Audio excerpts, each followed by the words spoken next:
दोस्तों जय शिव शंभू हर हर महादेव। दोस्तों मैं आज आपको शिव जी के बारे में एक ऐसी घटना बताने जा रहा हूं जो कि हमारे समाज कल्याण के लिए होगा। और जो भी हम कहते हैं कि जो भी माताएं बहनें होती हैं, जो आदमी आदमी जो भी होते हैं, शिव जी के बारे में जो भी घटना आप कहते हैं, जो भी सुनते हैं, उसमें सच्चाई ढूंढिए और उसमें से जो है कि अच्छाई ढूंढिए, ताकि भगवान को समर्पित हो, भगवान के शरण में आप रहिए। और जो भी मैं देखता हूँ कि जो भी भक्त जो है शिव जी का भक्ति करता है, वो हमेशा हर चीज़ से बचा रहता है। जैसे कभी वह अकाल घटना नहीं घटती है, उसके घर में अकाल मौत नहीं होती है, क्योंकि शिव जी का जो मंत्र होता है, वह मंत्र जो है कि अपने घर पे डेली सुबह 11 बार आप जाप करिए। जो महामृत्युंजय मंत्र होती है, उस मंत्र को जपने से जो होते हैं, कोई भी आपके घर में घटना नहीं घटेगी। लेकिन आप अपने सच्चे मन से कहिए, आप कर्म के आधार पे करिए। देखिए कुछ लोग ऐसे होते हैं कि कर्म नहीं करते हैं, लेकिन भगवान का दोष देते हैं कि हे भगवान, हमारे घर पे ऐसी घटना क्यों घट गई। क्योंकि भगवान का दोष देने से पहले यदि जो प्राणी अपने आप को दोष देता है, उसे भगवान हमेशा क्षमा कर देते हैं। लेकिन जो व्यक्ति भगवान का दोष देता है, भगवान को कोसता है, उसे भगवान कभी क्षमा नहीं करते हैं।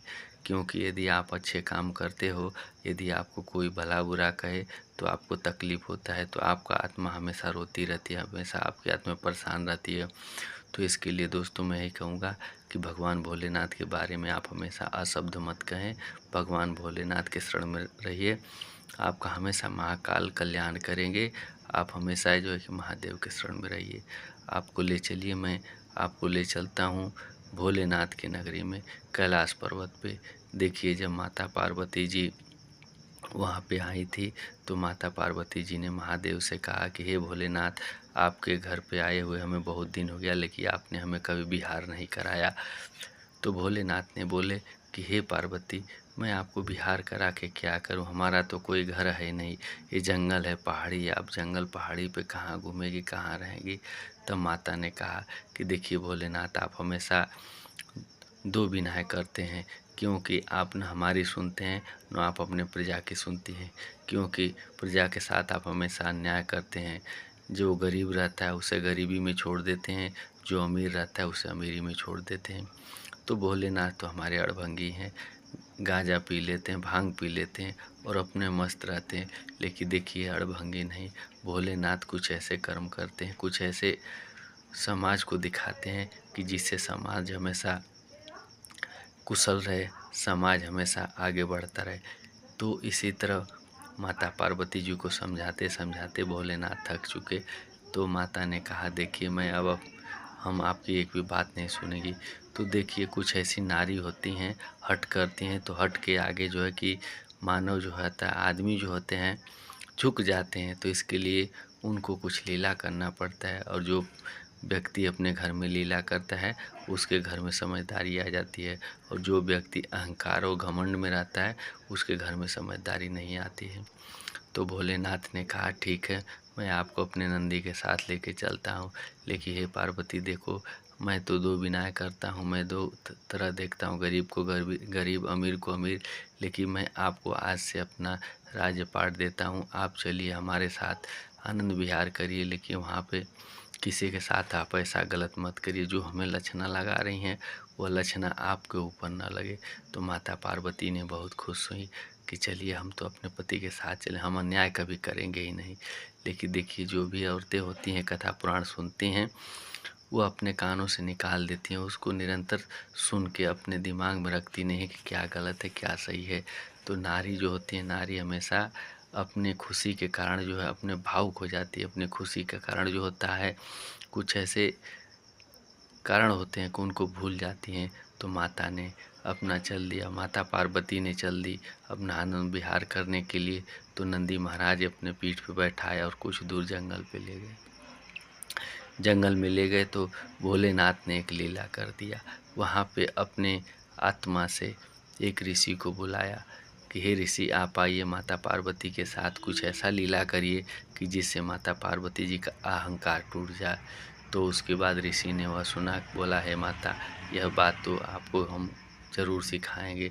तो भोलेनाथ की बात सुन के वह जो है कि साधु ऋषि आए, तो बोले कि हे माता मैं आपसे कुछ बात पूछना चाहता हूँ। तो माता ने बोला ठीक है। तो वह भोलेनाथ की आज्ञा का मानते हुए ऋषि ने बोला कि हे माता, आपने कभी हमसे कुछ कहा था करने के लिए लेकिन आपने करा नहीं। माता ने बोला हमने तो ऐसा कुछ नहीं किया। तो देखिए, जो भी शादी विवाह होता है तो किसी के शादी विवाह में जो होता है, शादी विवाह बीतने के बाद लोगों को देवताओं की पूजा करनी पड़ती है, लोगों को जो है ऋषि मुनि की पूजा करनी पड़ती है। तो माता पार्वती ने कहा हाँ, ये तो बात सत्य, हमने आज तक पूजा नहीं किया। तब उसके बाद ऋषि ने कहा हे माता, एक काम करिए, आपने जो वरदान मांगा था, जो आपने आशीर्वाद मांगा था, आज मैं आपको पूरा करने के लिए सक्षम हूँ। मैं आपके पास आया हूँ। आप एक काम करिए कि हमें भूख लगी है, आप हमें भोजन करा दीजिए, तो मैं जान जाऊँगा कि नहीं, आप जो है कि अपने शादी से संतुष्ट हैं, आप अपने परिवार से संतुष्ट हैं। तो माता ने बोला इतनी सी छोटी बात है आप ऋषि क्यों करते हैं, मैं अभी आपको जो है भोजन पका के लाती हूँ। तब भोलेनाथ बोले कि हे पार्वती, एक काम करो, भोजन बनाने के लिए आपको सामग्री की ज़रूरत होती है। तो इसके लिए आप नंदी के सहारे चलिए, हम लोग भी जंगल में चल के विराजमान हो जाते हैं और वहीं पे आप जाइए, गाँवपुर से बर्तन लाइए, राशन लाइए, वहीं पे जो है कि साधु जी के लिए खीर बनाइए। तब उसके बाद माता ने बोला ठीक है। तो माता जी बहुत खुश हुई, पार्वती जी बहुत खुश हुई कि ओहो, आज तो हमें जो है कि राज्यभार मिल गया है, आज मैं पूरी प्रजा में खुश रहूँगी, प्रजा को खुश रखूँगी। ना मैं किसी अमीर को अमीर समझूँगी, ना गरीब को गरीब, मैं सबको एक बराबर समझूँगी। तब उसके बाद माता ने वहाँ उतरा, एक जंगल में उतरी और माता उसके बाद ग्राम क्षेत्र में गई, गाँव में गई। तब वहाँ देखा कि अरे यहाँ तो खूब चहल-पहल है, खुशी-खुशी है, लेकिन वहाँ पे देखा कुछ गरीब घर में खाने के लिए नहीं है। तब माता को बहुत कष्ट हुआ कि भोलेनाथ, आप दो विनाय करते हैं, आपको ऐसा नहीं करना चाहिए। उस गरीब के घर पे गई माता, तो उसके घर से बोली कि हे प्राणी, हे बहन, आप हमें एक काम करिए कि हमें भोजन पकाने के लिए कुछ बर्तन दे दीजिए। तब वह गिड़गिड़ा के बोली कि मैं गरीब हूँ और मुझसे आप बर्तन मांग रही हो। अरे आप किसी अमीर के घर से जाके बर्तन मांग के अगर खीर पकाती, खाना पकाती तो आपको अच्छा होता। हमारा क्यों बर्तन आप छीनना चाहती हो? हमारे पास बर्तन नहीं है, जो बर्तन है उसमें थोड़े मोड़े खाने बचे हैं, हम नहीं आपको दे सकते। तब माता वहाँ से चली दूसरे जगह पे जाके माता ने फिर बर्तन मांगा। तो कुछ वहाँ पे अमीरी टाइप व्यक्ति था, तो उसने बर्तन माता को दे दिया। लेकिन किसी को पता नहीं था कि भोलेनाथ और माता पार्वती जी यहाँ पे आए हुए हैं जंगल में। ये लोग सोचते थे कि यह आम आदमी है, लेकिन देखिए भोलेनाथ जो है कि अपना लीला करते हैं माता पार्वती के साथ में। तब माता पार्वती ने आई, वहाँ पेड़ के नीचे बैठी और वहाँ पे जो है कि अपना कार्यक्रम शुरू कर दिया। दूध मांग के लाई, फिर चावल मांग के लाई, वहाँ पे सबके घर से थोड़ा थोड़ा अन्न लाई और धीरे धीरे जो है कि अपना पकाना शुरू कर दिया। लेकिन पकेगा कैसे, वहाँ पे तो ईंट था नहीं, पत्थर था नहीं। तब माता पार्वती ने एक काम किया, बोला हे भोलेनाथ, आप ये ऋषि के साथ यहीं बैठिए, मैं पत्थर ईंट लेके आती हूँ, चलती हूँ वहाँ से लाऊंगी, जो कि चूल्हा बना के और यहाँ पे भोजन पकाऊंगी। तब माता ने गई, तो वहाँ पे जो है था, जब कुछ दूर माता गई, पार्वती जी गई थी, देखी वहाँ पे दो कुआं पड़ा हुआ था। एक कुआं जो था अच्छा था और एक कुआं टूटा हुआ था। तब माता के मन में एक विकार आ गया, माता के मन में एक सोच आ गई कि अरे रे, बना हुआ कुआं क्यों तोड़ी, ये तोड़ा हुआ कुआं को ही तोड़ के ले चलती हूँ।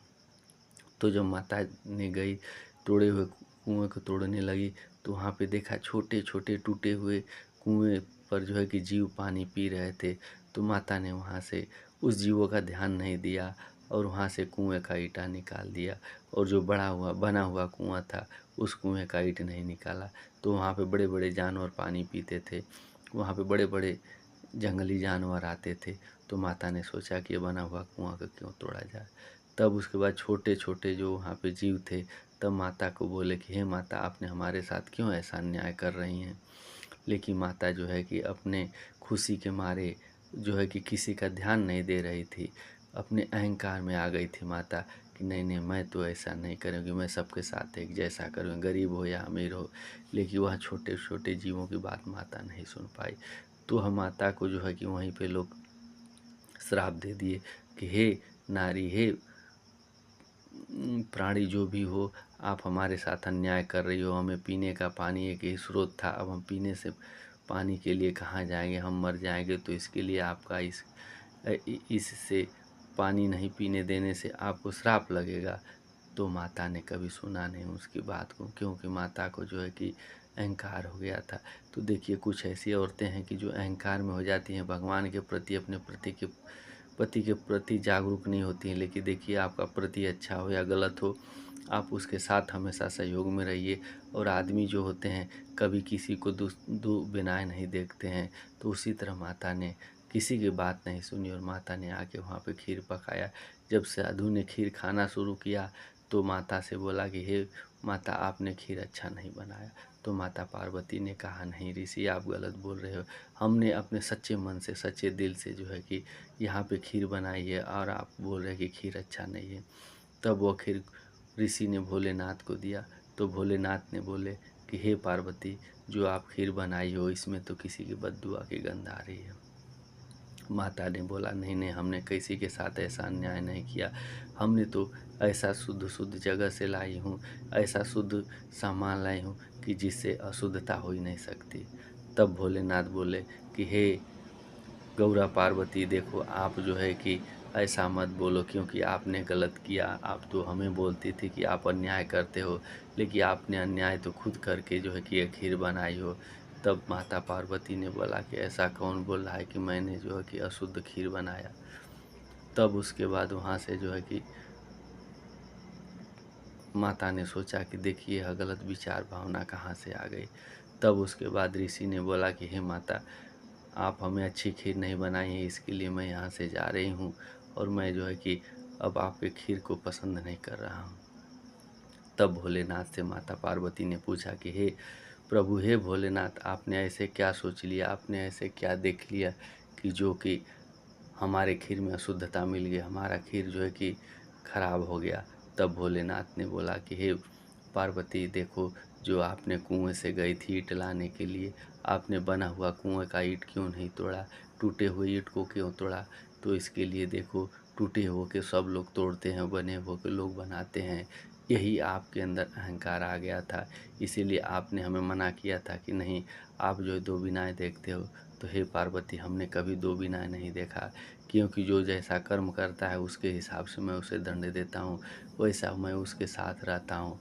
तो मैं पार्वती आपसे कहता हूँ कि आप देखिए, आपको मैं एक दंड देता हूँ, आपको यह दंड भोगना पड़ेगा, और आपको यह दंड जो है कि पूरे समाज में फैलाना पड़ेगा।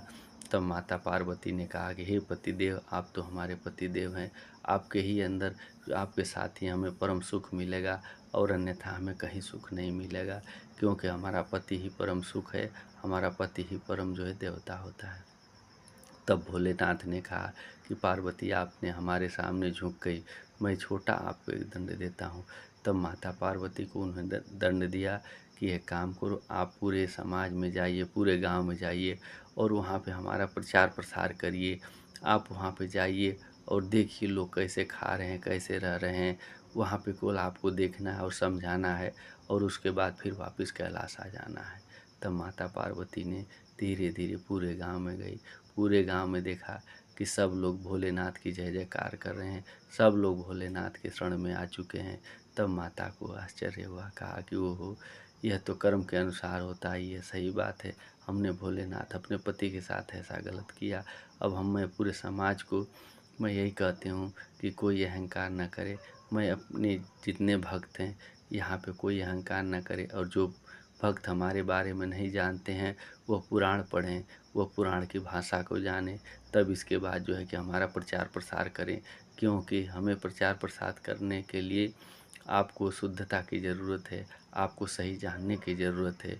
तो दोस्तों, मैं यही बताता हूँ कि जो भी भोलेनाथ की बात को सुनते हैं, भोलेनाथ के बारे में जानते हैं, तो कृपया आज से आप ध्यान दीजिए कि कभी जो है कि बिना जाने हुए भोलेनाथ की बात को किसी से मत कहना, और न कोई अगर व्यक्ति कह रहा है तो उसकी गलत बात को सुनना, क्योंकि भोलेनाथ ही एक ऐसे सांसारिक जीव हैं, भोलेनाथ ही एक ऐसे सांसारिक देवता हैं कि वो सबके साथ रहते हैं, और सबको जो है मरने के बाद अपने वैकुंठ धाम बुलाते हैं।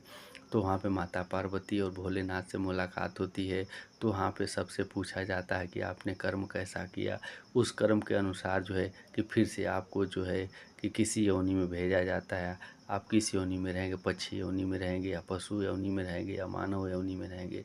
तो इसके लिए दोस्तों जो भी पुराण पढ़ें, जो भी पुराण सुने, वो अच्छाई से सुने और बढ़िया से जाने उसके बारे में। और हमेशा जो अपने घर में महामृत्युंजय का जाप करते रहिए। आपके घर में कभी पाप नहीं होगा, आपका घर हमेशा शुद्ध रहेगा। लेकिन आप अपने घर में हमेशा शुद्धता के साथ पूजा पाठ करते रहिएगा। अगर अशुद्ध होगा तो भगवान को कष्ट होगा। तो दोस्तों आप भगवान को कष्ट मत दीजिए, क्योंकि भगवान को कष्ट देने से आपके घर में हमेशा कष्ट बना रहेगा। यदि आप भगवान को सुख देते हैं तो आप अच्छी तरह से सुख दीजिए, उनको पूजा पाठ करके दीजिए। तो यही भगवान की लीला है, यही भगवान का सत्य कथन होता है। बोलिए हर हर महादेव, जय शिव शंभू।